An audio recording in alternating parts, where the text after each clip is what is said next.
اور آپ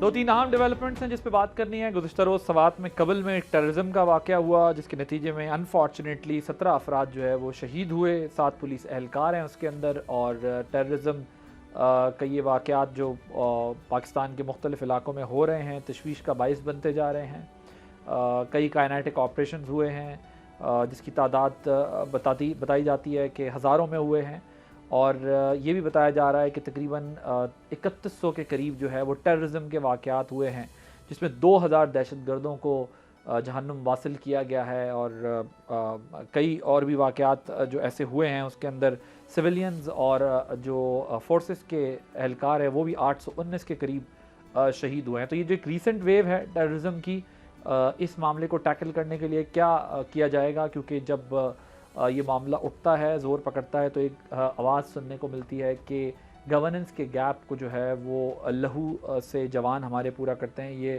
افواج پاکستان کی طرف سے اور فورسز کی طرف سے یہ ایک معاملہ سامنے آتا ہے۔ نیشنل ایکشن پلان کی بات کی جاتی ہے، ایک پوائنٹ ہے جس کے اوپر کہا جاتا ہے کائنیٹک آپریشن جس پہ کام ہو رہا ہے، باقی کے پوائنٹس پھنسے ہوئے ہیں، اس کے اوپر اس طریقے سے کام نہیں ہو رہا۔ تو یہ کتنا تشویشناک معاملہ ہے، اس پر ہم بات کریں گے۔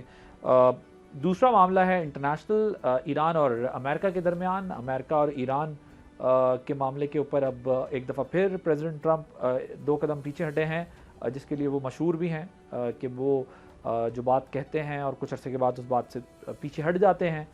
جتنے ٹال کلیمز وہ کرتے ہیں، جتنے وہ ایگریسو ہوتے ہیں، لیکن اس کے بعد ایک دم سے جو ہے وہ اسٹیپ بیک کرتے ہیں، اور مارکیٹ بھی اپ سائڈ ڈاؤن ہو جاتی ہے ساری، اور ساتھ میں جو ہے وہ ڈائلاگ پہ بھی آ جاتے ہیں۔ تو ایک بار پھر ڈائلاگ کے لیے امریکہ اور ایران جو ہے وہ ساتھ بیٹھنے والے ہیں۔ اسلام آباد ایم او یو کے لیے ڈسکشنز جو ہے وہ چل رہی ہیں، اب دوبارہ سے جو ہے وہ ڈائلاگ کے لیے بیٹھنے جا رہے ہیں۔ ظاہر ہے امریکہ کے اندر بھی ان پاپولر وار ہے، اس ان پاپولر وار کے اوپر بہت زیادہ کرٹیسزم بھی ہو رہا ہے، اور مڈ ٹرم ہوگا، امریکن پریزیڈنٹ کے لیے بھی چیلنج ہے۔ اس کے علاوہ اکانومی اور انفلیشن اور پوری دنیا کی اکانومی اس سے افیکٹ کر رہی ہے۔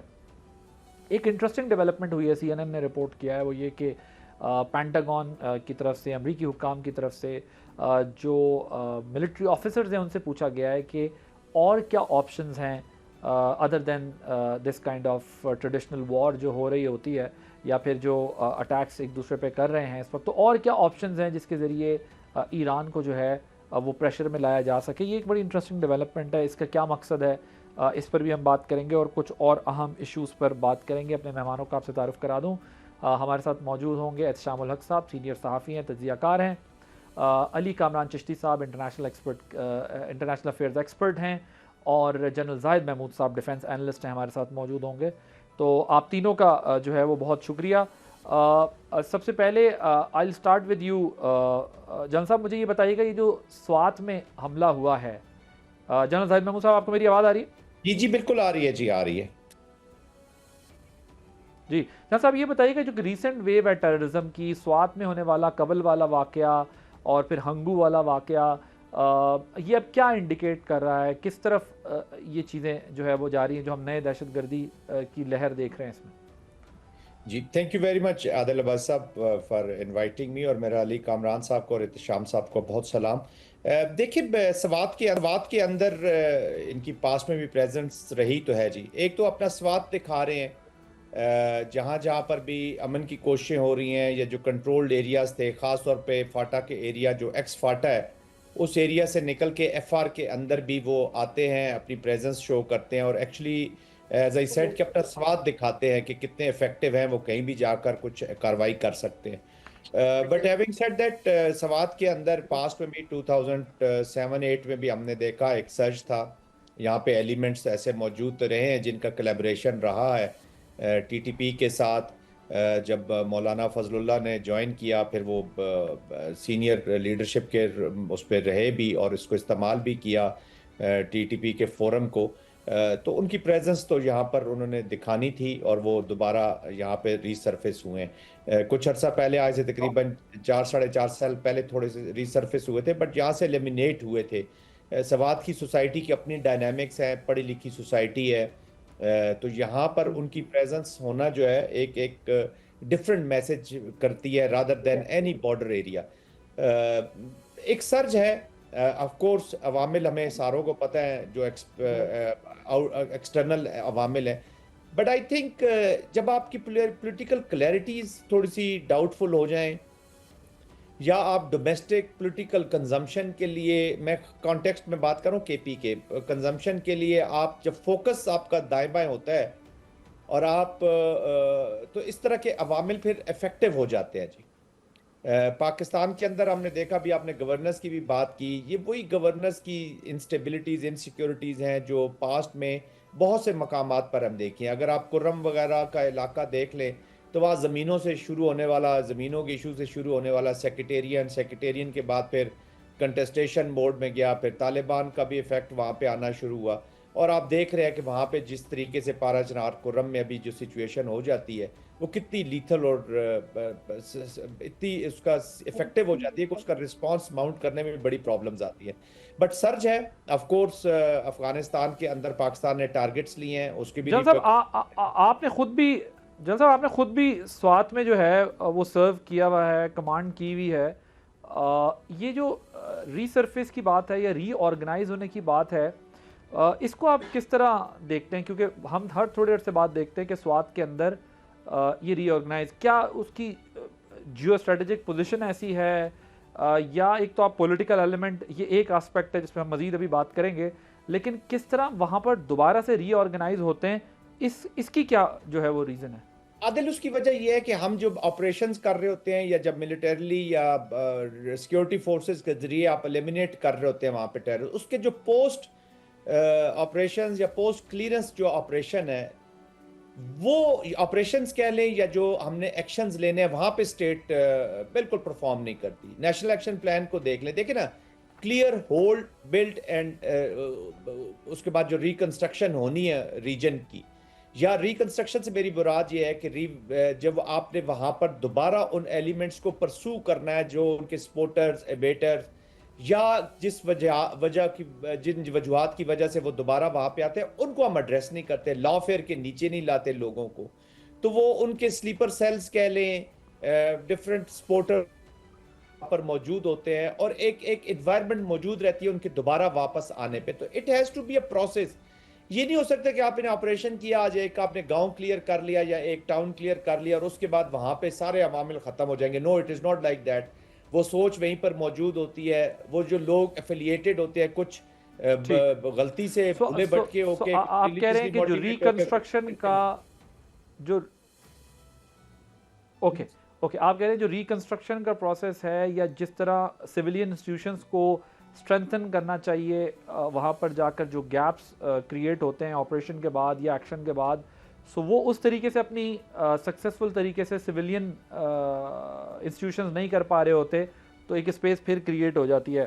شام صاحب, یہ D G I S P R نے بھی بات کی تھی, انہوں نے بھی کہا کہ کائنیٹک آپریشنز تو بے تحاشا ہو رہے ہیں, نیشنل ایکشن پلان کے ایک ہی پوائنٹ پر کام ہو رہا ہے, باقیوں پر کام نہیں ہو رہا, آگے پھنس جاتے. اب یہ بھی جنرل صاحب بات کر رہے ہیں, ہم نے دیکھا تھا اے این پی نے جو ہے وہ بڑی کلیئرٹی کے ساتھ ان کے اگینسٹ ایک پوزیشن لی تھی اور فائٹ ہوئی تھی, لیکن جو ان کے اوپوننٹس ہیں, جو ان کی اپوزیشن ہے احتشام صاحب, وہ یہ کہتے ہیں کہ بھائی یہ وار کبھی بھی نہ ہونی چاہیے تھی, اور اس کے نتیجے وہ ایک کنفیوژن کریٹ ہو جاتی ہے.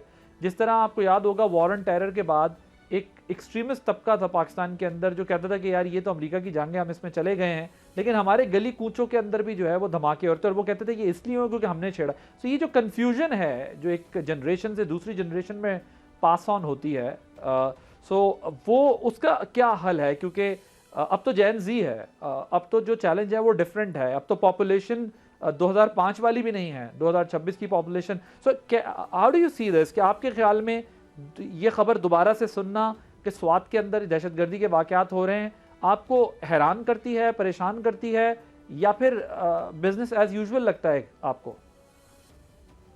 دیکھیں عادل, میرے لیے تو بہت ہی ڈپریسنگ اور فرسٹریٹنگ بات یہ ہے کہ سوات جس کو 2009-10 میں کلیئر کر دیا گیا تھا، بالکل دہشت گردی سے پاک کر دیا گیا تھا. اور ایز وی اسپیک برطانیہ اور آسٹریلیا کی یونیورسٹی میں خاص طور پہ یہ سکسیس سٹوری پڑھائی جاتی ہے کہ اتنے تھوڑے عرصے میں پاکستان نے سوات سے دہشت گردی کا خاتمہ کیسے کیا. اور پھر یہ بہت سارے ملک جہاں پہ آپ دیکھتے ہیں اس طرح امن و امان کا مسئلہ ہوتا ہے وہاں پہ بھی باتیں ہوتی ہیں. اب اگلا سوال یہ ہے کہ جی سب کچھ کلیئر کرنے کے بعد یہ اب آج کل جو ہم دیکھ رہے ہیں ایک نیا پیٹرن ہے کہ اپنا کیا کہنا چاہیے پولیس چوکیوں پہ اسی طرح سے اور ہمارے جو ادارے ہیں ان کے اوپر حملہ ہوتا ہے. اس کی وجوہات میں سے پھر آپ دیکھ لیں کہ ہمارے یہاں جب کوئی ایک نئی سچویشن بنتی ہے تو سوال جواب شروع ہو جاتے ہیں. محسن نقوی صاحب نے بات کچھ اور کی تھی لیکن ساتھ ہی ان کو یہ کہنا پڑ گیا اور مخالفین خواجہ آصف کہ یار آپ تو سب سے پہلے انیشیٹو لیں نا. 14 میں سے 12 پوائنٹ تو آپ کے ابھی بھی رہتے ہیں نیشنل ایکشن پلان کے، آپ اس کو تو پورا کریں نا. دیکھیں بحث کا کوئی جس کو کہتے ہیں لمٹ نہیں ہے. آپ کسی کے بارے میں کوئی بات نکالنا چاہیں نکال سکتے ہیں لیکن جتنی ہولسٹک اپروچ جتنی کلیکٹیو لیول پہ اپروچ سوات پہ لے کے گئے تھے جنرل کیانی اور باقی میں بعد میں اس اپروچ کو لیا گیا معاملات خراب ہوتے گئے. آئی ڈونٹ وانٹ ٹو سے دس کہ پی ٹی آئی نے کس طرح سچویشن کو ریورس کیا، کس طرح آپ نے دیکھا 40,000 ہارڈن کرمنل واپس لائے گئے. وہی لوگ جب چھوڑ دیے گئے دوبارہ جا کے دہشت گردی میں وہ لوگ انوالو ہوئے. چلیں وہ تو اب ریاست کی غلطی ہے، حکومت کی غلطی ہے، جو بھی کہہ لیں. لیکن سوال اس وقت یہ ہے کہ جب آپ کہتے ہیں کہ آپ ڈیلی بنیادوں پہ آپ کینیٹک نان کینیٹک آپریشن کر رہے ہیں، انٹیلیجنس آپریشن کر رہے ہیں، اس کے باوجود یہ سب کچھ کیوں ہو رہا ہے؟ اس کی بنیادی وجہ عادل ایک ہی ہے کہ ہمارے اندر بیٹھے ہوئے جو لوگ سہولت کار ہیں اور معذرت کے ساتھ تھوڑے پیسے سے بکنے والے جو لوگ ہیں. ابھی دیکھیں ہندوستان کا میجر اوپنلی آ کے ویڈیو دکھاتا ہے، وہ کہتا ہے کہ فلاں آدمی کو میں نے سیالکوٹ میں اتنے پیسے دیے، لاہور میں 40,000 دیے، فلانے کو 46,000 پہ دیے اور کہا کہ یہ بندہ مار دو، اس نے بندے مار دیے. ابھی ایک حکومت کی جو سب سے بڑا مسئلہ یہی ہے کہ آپ یہ جو لوگ سہولت کاری کر رہے ہیں. ابھی آپ نے دیکھا جب آپ کو 3-4 مہینے پہلے اب آپ کی کچہری میں اسلام آباد کی حملہ ہوا تھا، کس طریقے سے افغانستان سے بندہ آیا، پشاور آیا، اسلام آباد کے کس گھر میں رہا، کس نے سہولت کاری کی، کون اس کو موٹر سائیکل پہ وہاں پہ چھوڑ کے آیا کچہری میں. یہ وہ ساری چیزیں ڈیمانڈ کرتی ہیں کہ ہمیں کہیں نہ کہیں کوئی دو چیزیں ہیں احتشام صاحب جس کی طرف آپ اشارہ کر رہے ہیں. 2 پوائنٹس ہیں جس کی طرف آپ انڈیکیٹ کر رہے ہیں. پہلا یہ ہے کہ انکنسسٹنٹ پالیسیز، کنٹینیوٹی نہیں ہے پالیسیز کی بھی، جس کی ایک وجہ یہ ہے. لیکن دوسری وجہ جو ہے وہ آپ یہ کہہ رہے ہیں کہ لوگ بہت کم پیسوں کے اوپر فیسیلیٹیشن کرتے ہیں، تو اس کا مطلب وہ اکنامک ایلیمنٹ ہے جو معاشی معاملہ ہے. یہ ظاہر سی بات ہے کہ ایک بہت ہی اہم مسئلہ ہے. اکنامک فیکٹر بھی امپورٹنٹ ہے اور دوسرا جو ہے وہ انکنسسٹنسی ہے. دیکھیے عادل وہ جو اس وقت کے پی کی گورنمنٹ ہے نا، وداؤٹ بینگ بائس، اگر یہ کہا جائے کہ جس طریقے سے انہوں نے اب آ کے انہوں نے اوپنلی جس کو کہتے ہیں مذمت کرنا شروع کی. اب تھوڑا سا پہلے اب انہوں نے جنازے اٹھانے شروع کیے، ورنہ تو کہتے تھے ہماری جنگ ہی نہیں ہے بھائی، یہ کیوں لوگ لڑ رہے ہیں، ہمارے لوگوں کو مارا جا رہا ہے. اس کا پاکستان کی جس کو کہتے ہیں ریاست کو، پاکستان کے دہشت گردی کے خلاف مکالمے کو جتنا نقصان پہنچا ہے کبھی نہیں پہنچا. ابھی بھی آپ دیکھ لیں معذرت خواہ لہجے سے کے پی کی حکومت کے لوگ باتیں کر رہے ہوتے ہیں. تو یہ وہ جڑ ہے جس کو اکھاڑنے کے لیے میرا خیال ہے آخری بات ابھی ہمیں حکومتوں کی کنسنسس کی ضرورت نہیں ہے. ریاست has to be a hard ریاست، تب بات بنے گی. میرا خیال ہے بہت ہو گیا عادل، اب یہ اب کنسنسس کے ساتھ یہ معاملہ ختم ہونے والا نہیں ہے. ریاست کو ایونچولی یہ فیصلہ کرنا ہے، آپ ہیں یا ہم نہیں ہیں، that's it. So no consensus required, only action. ٹھیک ہے، fair enough. علی چشتی صاحب، یہ جو گورننس کے گیپس پہ بات ہو رہی ہے پاکستان میں، we are paying a big... subscribe کریں اور بیل دبائیں تاکہ کوئی خبر رہ نہ جائے.